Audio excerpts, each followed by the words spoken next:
If nobody's ever heard this video yet, listen up. Doesn't matter if you're a flat earther, a round earther, spinning in the frickin' middle of nowhere in the universe. I don't care what religion you believe. Clear your mind of everything. Go back to pretend you're a kid and you don't know anything. And this is your teacher. Let's just say for shits and giggles, okay? Now after this, hit up the comment section because I want to know your thoughts on this. When you look at the solar system, there's 9 planets, right? According to Neil deGrasse Tyson, the alleged greatest. They're all spinning in the same direction. You know the odds of that? 2 to the 9th power. 1 in 512. That's very rare. And by the way, during this conversation, do not say it was God's will. Because if you use God, you have to read the Bible. And the Bible does not depict the earth as a spinning ball in the sea of nothing at all. So you can't have it both ways, guys. You can't have a firmament, 4 corners, God sits up and looks at us like grasshoppers. You can't have that and a spinning ball and nothing. Okay, listen, just please listen, because it's impossible. All right, next up on the solar system model, it's on a flat plane. Not just is the solar system a flat plane, the entire Milky Way galaxy is a flat plane. Want to talk about flat Earth? Oh, flat earthers, flat earthers. You're saying that after a Big Bang, even with the law of thermodynamics called entropy, which we'll get to in a second, somehow our galaxy ended up being a perfectly flat plane where all the planets spin in the same direction. The odds of that are less than winning the mega lotto every single day for thousands of years. Understand that. Now look at the moon. The moon is a perfect circle. The odds that happened after Big Bang and just chaos of atoms and particles and dust and rocks colliding is 0. The odds are literally 0. There's no force, there's no wind, there's no erosion, there's no water, there's no force acting upon that moon that would make it a perfect sphere. Next up, why are the craters all perfect spheres? The way asteroids hit, side angle, we've never witnessed an asteroid, okay? The odds that the spin of the moon is exactly the same speed as it rotates around the Earth, again, are 0. If it was 1/4 of 1 mile per hour different, it would slowly turn. The fact it doesn't, and there is 0 physics explanations with the model of gravity as we know it to explain why the moon, why its axis rotation is exactly matching it rotate around us so that we only see one side.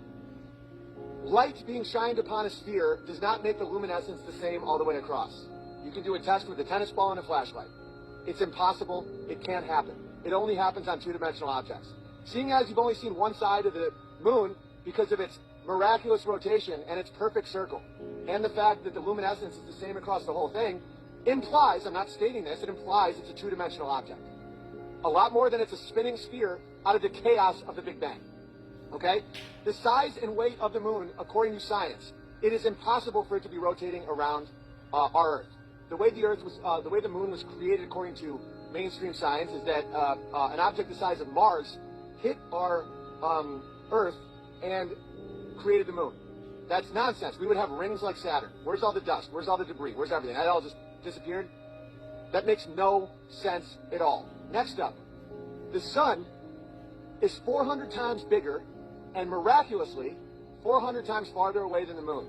And like 2 machine-cut quarters, they line up perfectly to make an eclipse. The odds of that are 1 in trillions times 1 in trillions times 1 in trillions. It's not possible. That the perfect circles in this world, which can't happen on the moon given the existing model, line up perfectly with something 400 times larger from a third factor, which is your fixed position on an Earth, that they claim is spinning 1,000 miles an hour. Okay, the shadow of the eclipse is 70 miles wide. There is no way to make a shadow smaller than the object. Of course, there are people that say umbra, because like goats, they've been trained to say that, but they cannot recreate an umbra on Earth. They only believe it because they've been indoctrinated to believe it since the time of their birth by people who want to remove their connection to God. Okay, next up, evolution. So we have something called the Big Bang, which is the ultimate chaotic event. What banged? Who banged it? Why did it bang? How did everything come from a fixed point? Don't even try and tackle that because it makes 0 sense. But here's something that you can easily think of, and it disproves everything about mainstream science. The law of entropy is that matter and energy naturally go from order to chaos. If you break a glass, even after 1 billion years, the broken shards will not reform into the glass, because objects have a tendency towards entropy, towards dissolving, towards breaking apart. Whether it's empires or broken glass, the longer you wait, the more the broken shards become sand. They get ground down, they will never go the other direction. So how do we have a human eyeball from a Big Bang. The Big Bang happens and it creates a never-ending waterfall, cascade, domino effect of atoms smashing against each other in an empty darkness for eternity. So given the law of entropy, that things go from order to chaos, how on earth do we have the structure of a human eyeball in which we can see light and then recreate the light in our minds as images that represent our physical reality? It contradicts to a point of laughable mockery. Okay, now understand that if anyone says, well, sexual selection, Big Bang, you know, over long periods of time, I used to believe this stuff too. I believed all of it. I loved astronomy. I minored in evolution in college. I loved thinking about how the environment would interact with a human being, increase their odds of procreation or decrease their odds of procreation, and certain genes would pass. Nonsense. You're telling me that that force that created the human eyeball, which is unbelievably complicated, that through a long process of light hitting cells and then becoming rods and cones, if that's from sexual selection, why does our skin burn in the sun? Why do I need an umbrella right now so that my skin doesn't become red and cancerous? Well, Big Bear, it's because you're from the north. Why don't I have hair on my body? Why would I die outside in 30-degree weather without a structure around me? If my people came from Northern Europe, which they did for so long, how come I didn't evolve to not die in the snow and then die in the sun? If sexual selection actually had an impact on us, like they say it did, if we can evolve to have the complexity of a human eyeball out of a Big Bang, even though that goes against entropy, why on earth have we evolved to not have skin that's resistant to the one constant in our life at all times, which is the sun and then the winter?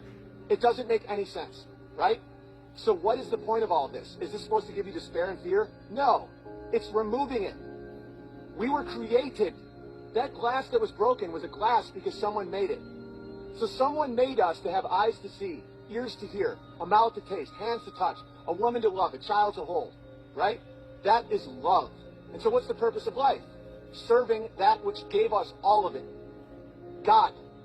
And they want you to think that we are on a spinning circle ball in an infinite black, and every atom that just smashes together randomly eventually became your parents who randomly fucked and are now silently watching NCIS in some long, weird, passive-aggressive game, and you're just here to randomly smash your genitals against someone. No way, guys. That's despair. That's the world where you need medication to get out of bed.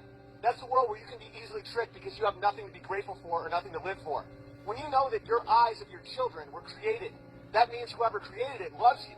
So serve that who loves you, which is your creator. There is no way that that moon just got... The story is an endless serpent distracting you from God's love and making you sad and full of despair. And every time I point out one of these deceptions, and people say, oh, I can't deal with you on this one, man. It's too much stress. I'm removing the stress. You're made in love. Your soul matters. Your choices matter. God loves you. Why would God give you eyes that can see your wife holding a baby? That came out of chaos? No. Why would God make all these unbelievable nonsense things that everyone tries to explain away? None of the scientists have any cohesion whatsoever. You know, they just changed the time frame of the Big Bang by 1 billion years, and no one batted an eye because they are not walking with God. Have gratitude. When you have gratitude towards your Creator, and it's so simple. Just be thankful every day. Be thankful that this was created, that this isn't random results of genital smashing. And then when you're thankful, when you say, thank you, God, God says, no problem. God is everything, guys. This is created out of love and form. And when you see it, your life has more form and order and beauty and love. You can forgive. You can call out bullshit. You can get mad and not be scared that you're bubbling with rage. The purpose of your life is to have gratitude and purpose and serve God, that which made you. That science didn't give you eyes. Random over 1 billion years didn't give you ears. God did. And that's logic. Do you think logic and math explains how our solar system and galaxy is a straight, flat plane? And even though we have the law of entropy, for some reason, the most complicated physical things that we can't imagine just came out of... You're out of your mind. That is the illogic. Logic comes from a word, guys. Logos, logic. It's the same word, the word. God, form, natural law. It's all the same thing. You know what is real and what is not real. And when you know truth will set you free, work will set you free. Labor, truth, love, family, soil. That's what's real.